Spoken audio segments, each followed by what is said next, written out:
What are you doing right now? What the hell do you think I'm doing? Silence in Hollywood is never accidental, and it is never free. More often than not, silence is bought, traded, and carefully negotiated like a high-value asset used to protect legacies, shield reputations, and preserve billion-dollar images. Because he's sitting right here, and he's a very important man, buddy. Okay, right. Want to meet him, buddy? All right. But the silence that surrounded Albert Brooks wasn't a strategic, it wasn't polished, and it certainly wasn't controlled. It was the kind of silence that comes from pain, the kind that settles deep in your chest, tightens your lungs, and makes it hard to breathe. When Albert Brooks finally spoke, it wasn't during a press conference, it wasn't on a late-night couch, and it wasn't filtered through publicists or lawyers. What came out was raw, unapproved, and emotionally uncontained. Not calculated outrage, but exhaustion, grief, regret. And what he revealed didn't just challenge the public narrative, it shattered it. Because this wasn't a surface-level industry friendship gone wrong. Albert Brooks and Rob Reiner shared more than 6 decades of history. Yes. And I'm realizing I'm having an orgasm in front of my mother. He was very loving and compassionate. I just think that he didn't really know what to do. What about Mom? I didn't go to either of them because neither of them believed a word I said, but it was sort of like comforting to talk to her because she was a little bit more in touch with her emotions and how she felt about it. And he was sort of trying to, follow orders, I guess. You went to, how many times did you go to rehab? You said, is it 18 times? Yeah. Wow. Yeah. But it had to come from you, so what was rock bottom? There wasn't one. It's all rock bottom. It all sucked. Long before awards, red carpets, and iconic films. Long before All in the Family. Long before Taxi Driver. Long before Rob Reiner became one of the most influential filmmakers of his generation. Back then, there were just 2 kids, 2 teenagers chasing laughs, 2 friends dreaming big, without understanding how heavy the future could become. They sat on benches that no longer exist. They laughed in places that time has erased, and they built a bond that was supposed to last forever. So when Albert finally broke his silence and spoke about what really happened inside that Brentwood home, people leaned in, not out of curiosity, but because something about his voice sounded different. This wasn't gossip, this wasn't speculation, this was someone grieving and finally telling the truth. Most people scroll past headlines, words like tragedy, arrest, loss blur together and disappear in seconds.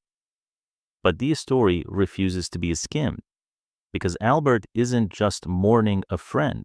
He's pulling back the curtain on a breakdown that unfolded slowly, quietly, and painfully, right in front of people who chose politeness over confrontation, image over intervention, silence over honesty. For weeks, the public narrative focused almost entirely on one angle, unconditional love.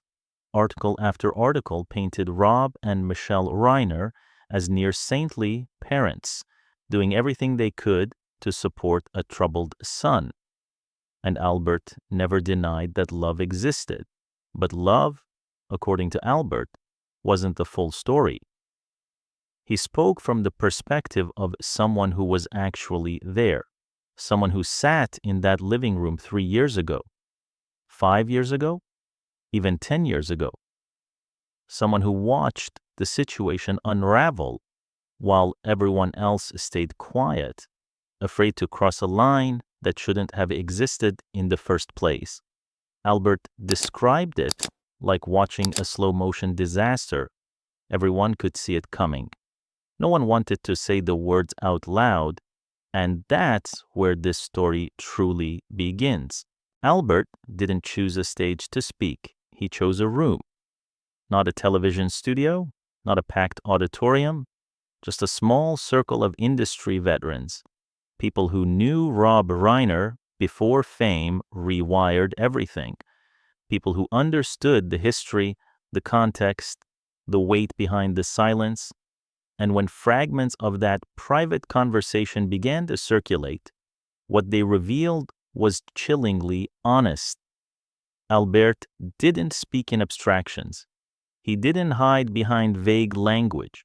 He talked about a specific night, roughly 8 months before everything finally collapsed.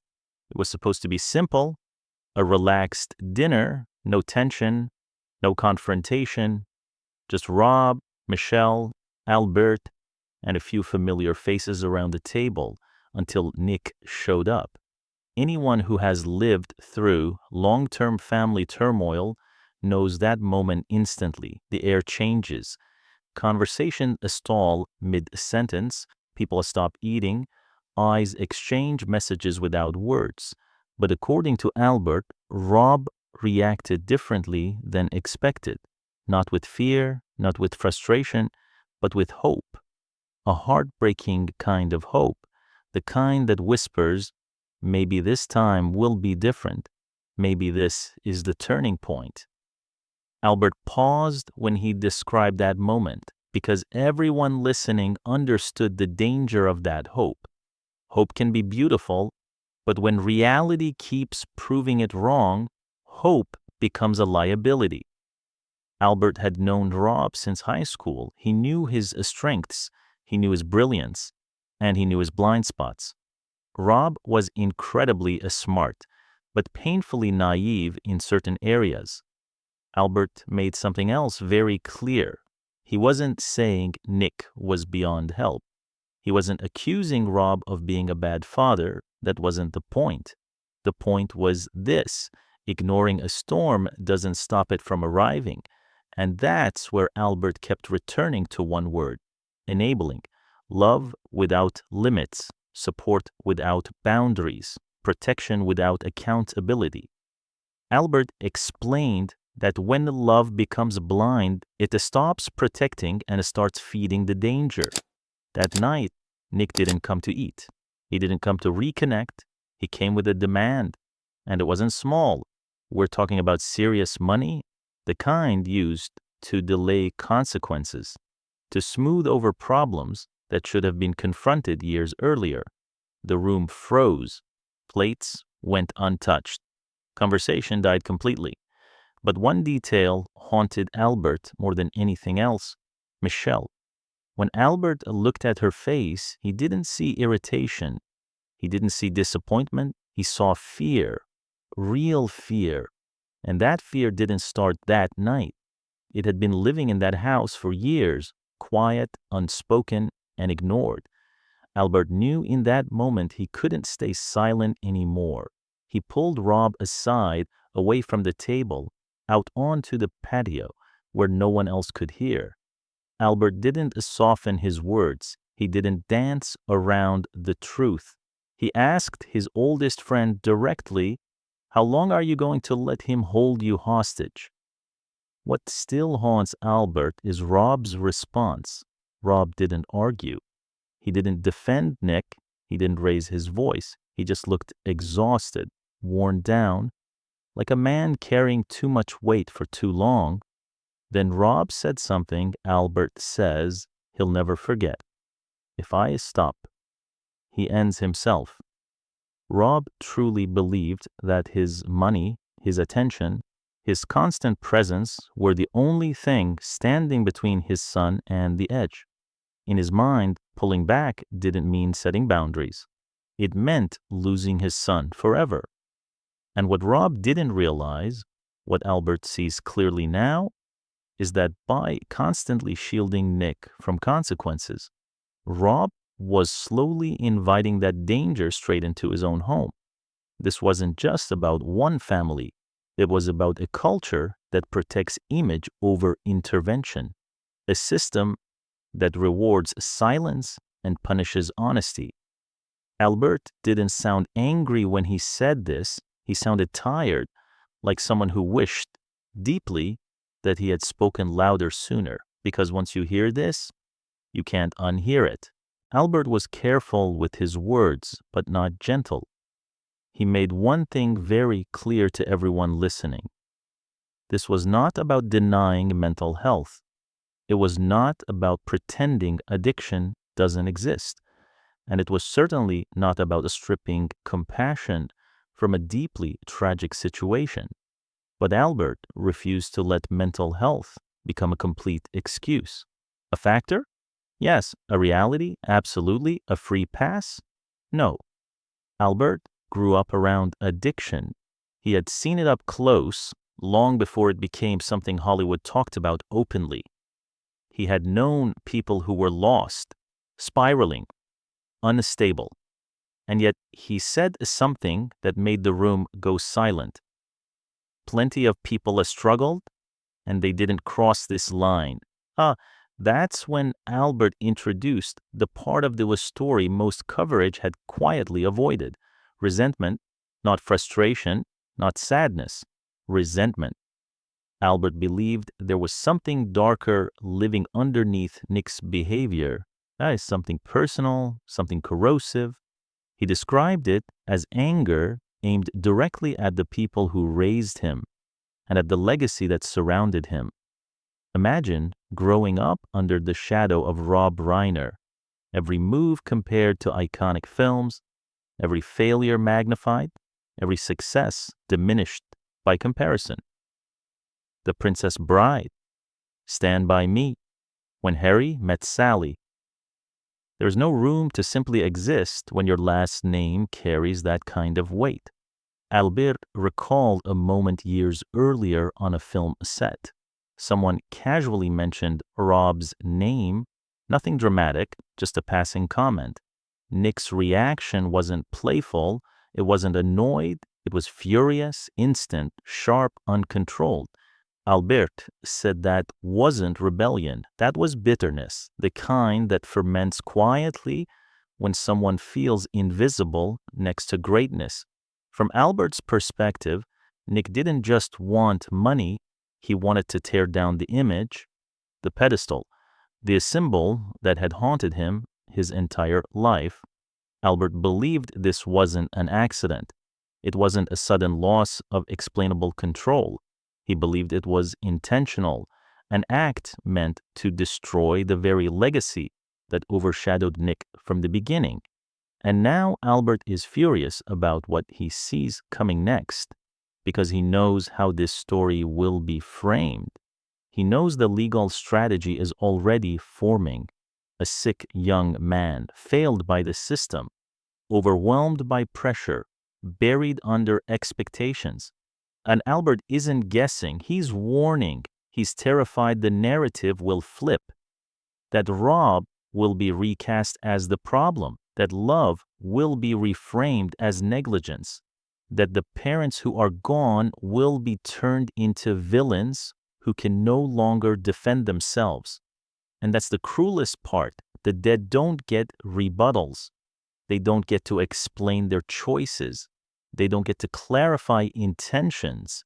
They don't get to push back. That's why Albert is speaking now, not for attention, not for sympathy, but because if he doesn't speak, the story will be rewritten by people who weren't there. Albert isn't just a witness to the love inside that house. He's a witness to the damage Rob absorbed quietly for years. And according to Albert, some moments crossed the line into emotional harm that Rob never pushed back against. He carried it. He absorbed it. He endured it. One story Albert shared left the entire room silent. It centered on Michelle. Michelle was the balance, the artist, the creative soul, the one constantly trying to smooth the edges and keep everyone grounded. Albert struggled to even get the words out when talking about her.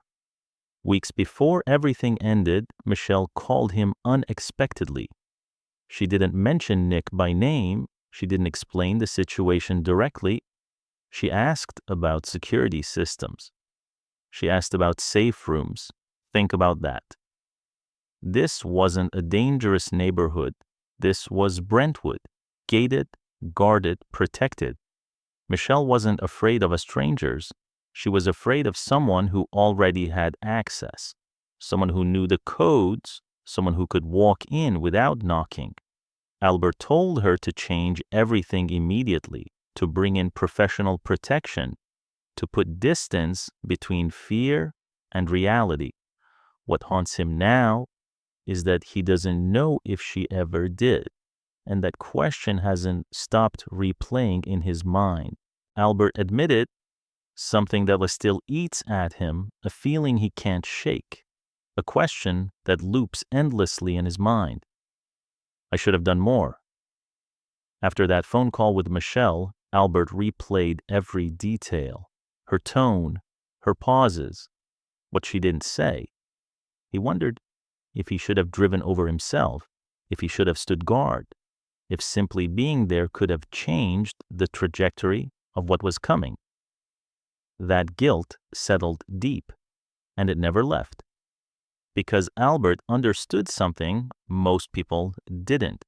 His friendship with Rob wasn't casual, it wasn't distant, it wasn't polite. They were almost the same person split into two bodies. They shared instincts, timing, a sense of humor that felt telepathic. They built their careers side by side, laughed through failures, celebrated breakthroughs. When Albert lost his father at a young age, Rob's family became a second home. Rob's father, Carl, poured encouragement into Albert, something that shaped him forever. Losing Rob didn't just mean losing a friend, it meant losing half of himself. And that loss turned grief into something sharper. Purpose. Albert started tearing down the glossy Hollywood illusion, the one that usually shields powerful families when things start to fall apart. Because in his view, that same machine didn't protect Rob and Michelle, it trapped them. Normally, when a celebrity's child spirals, the playbook is predictable. Rehab statements, privacy requests, quiet exits, problems disappear behind handlers and checkbooks. Albert believes that silence is exactly what allowed everything to escalate. He revealed there had been incidents years earlier that should have triggered serious intervention. One moment in particular still stands out. Nick throwing a chair through a window. That should have been the line. Authorities should have been called. Boundaries should have been enforced, but they weren't. Why? Because you don't call the police on Rob Reiner's son. You call a private doctor. You call someone who makes it go away. And that, Albert says, is the real accusation. Privilege didn't save this family. It delayed reality. There was always a cushion, always a check, always a cleanup, until there wasn't. Albert says the system failed because it bent instead of standing firm, and the price of that flexibility was devastating. People who've seen Albert speak recently say he looks different, older, heavier. The sharp wit that once defined him feels buried under shock, and the way he found out made it worse. Albert didn't hear the news from the family. He didn't get a careful call. He found out through a mutual business contact who heard it over a police scanner. Let that sink in. Albert drove straight to Brentwood. He saw the flashing lights, the tape, the chaos. He tried to push past the perimeter, shouting that he was family.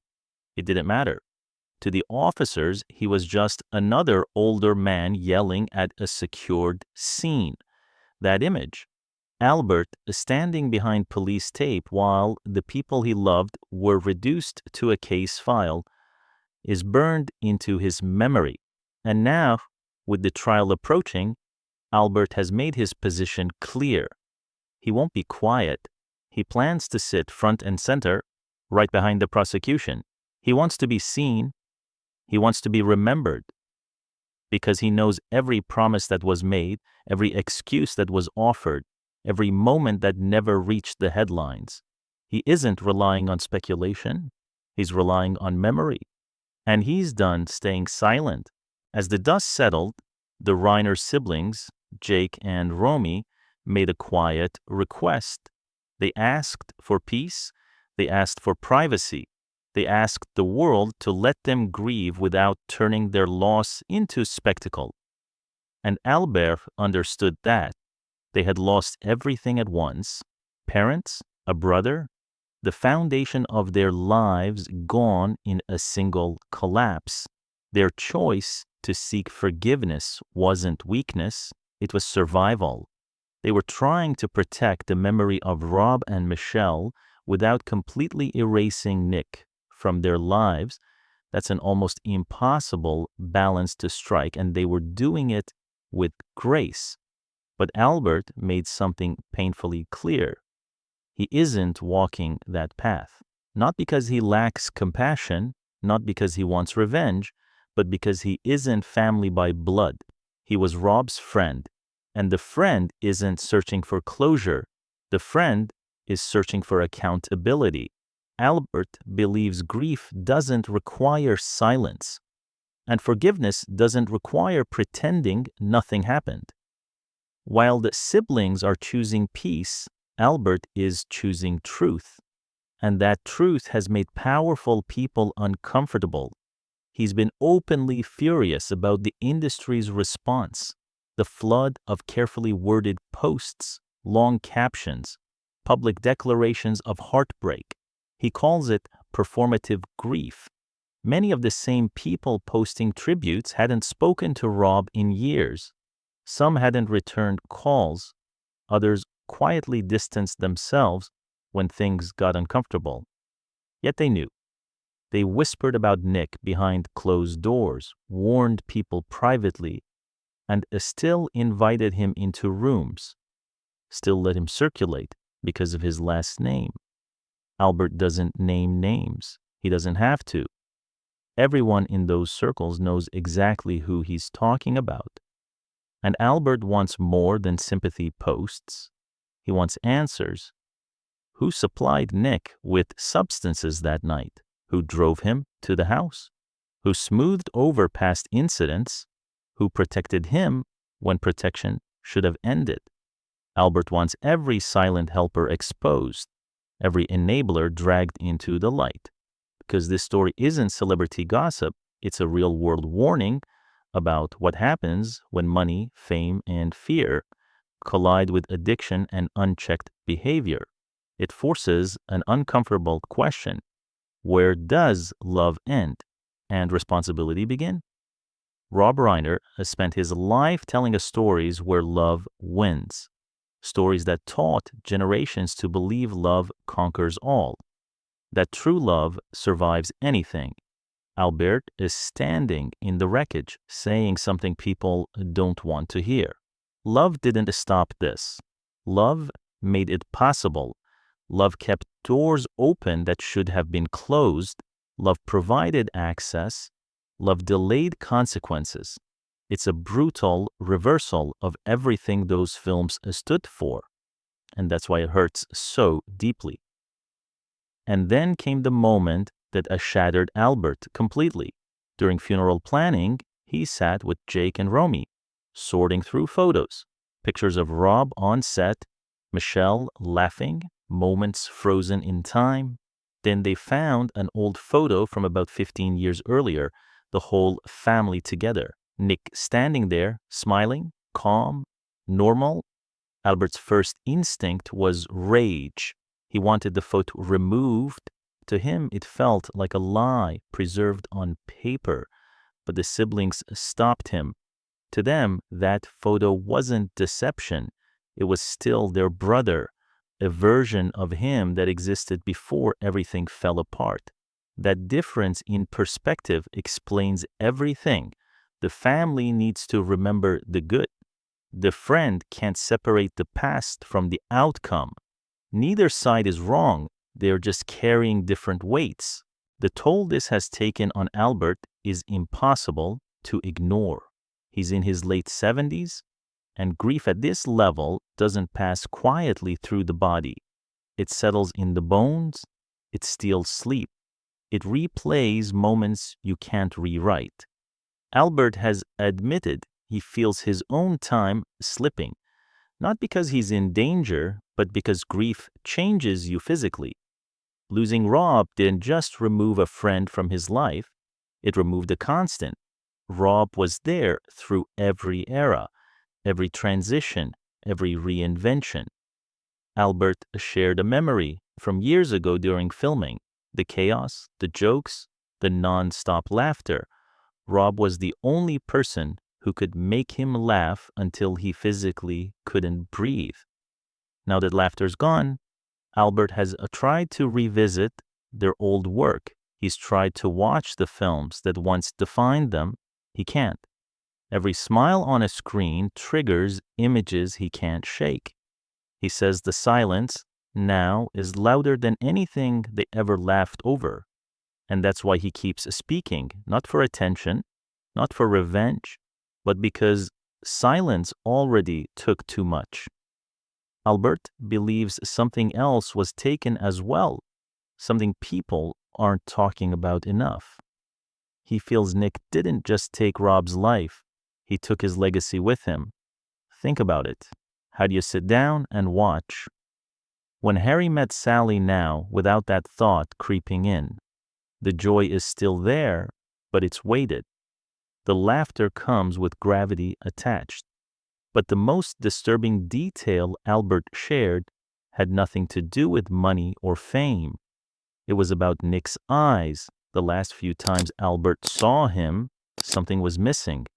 Not sadness, not rage, not even intoxication. Emptiness? Albert described it like a building after everyone has moved out. Lights on, structure standing, nothing inside. And what makes this unbearable is that Albert insists Rob saw it too. They were looking at the same thing and reading it completely differently. Albert saw danger, a moment to step back, a signal to create distance and protect oneself. Rob saw pain, pain that could be fixed with love, support, patience. That difference in interpretation is where the tragedy lives.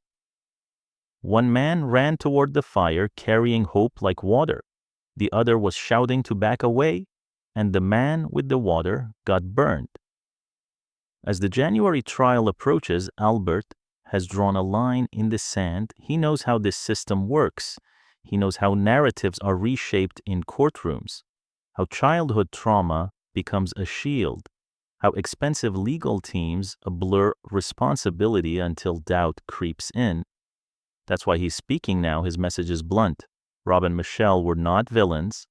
They were not negligent monsters. They were parents who loved deeply. And in Albert's view, that love made them targets.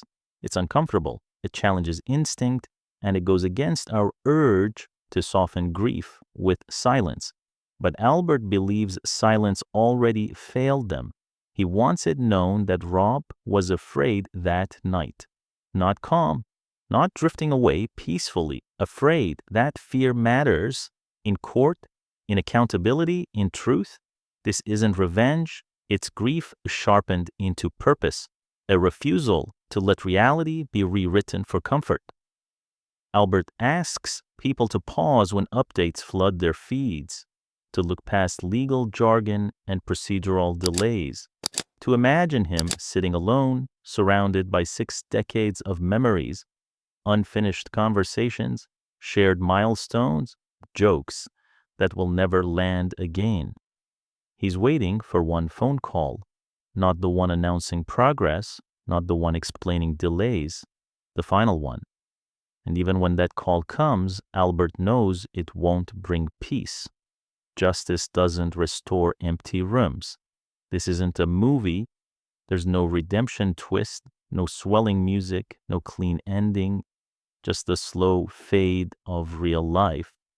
Albert is standing there, refusing to look away because the signs were there. Warnings were ignored. Discomfort was avoided because silence felt easier. And the hardest truth of all may be this: the people closest to us aren't always safe. Sometimes the only person who sees the danger coming is the friend standing off to the side, screaming into the noise, powerless to stop the crash. The question now is simple. Are we finally listening